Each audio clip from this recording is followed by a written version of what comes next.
nisë këtij bisedimi duke bërë pak a shumë një përshkrim të kaluarës tonë që ka gati 2 vjet që angazhohemi tek Alianca Bujqësi. Çdo kush prej nesh mund të ketë 6 muaj, mund të ketë 3 muaj, mund të ketë 1 vit, 1 vit e gjysmë, 2 vjet që angazhohet me Alianca Bujqësi. Por secili nga ne para aq kohë sa është angazhuar tek Alianca Bujqësi ka dhënë maksimumin e tij, duke i përkushtuar pjesën më të madhe të kohës, duke i përshkruar pjesën më të madhe të ditëve vetore, të ditë të jetës vet për këto 2 vjet, për këto 3 muaj, për këto 6 muaj, sepse besojmë thellësisht në kauzën tonë të Aliancës Bujqësi, e cila është mbi të gjitha një kauzë patriotike.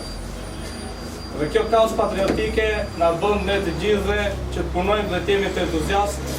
dhe të besojmë në një fitore të rëndësishme me datë 23 qershor, dita e zgjedhjeve.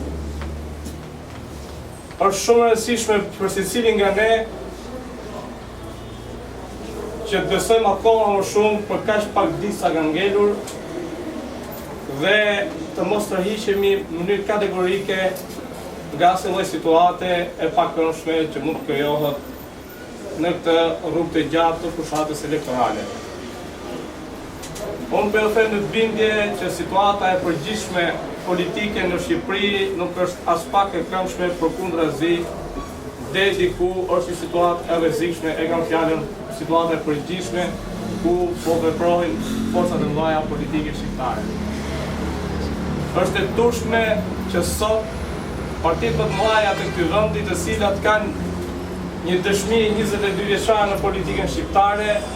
nuk kanë çfarë të ofrojnë asgjë për të ardhmen tonë dhe vetmja gjë që ato kanë në dorë dhe po bëjnë një garë si 2 kalamaj të nxehur me njëri tjetrin, është kush vë më shumë flamuj mbi shtylla, kush vë më shumë pankarta në shtylla, kush ja gris njërit, kush ja djeg tjetrit, kush ja rref njërin, kush ja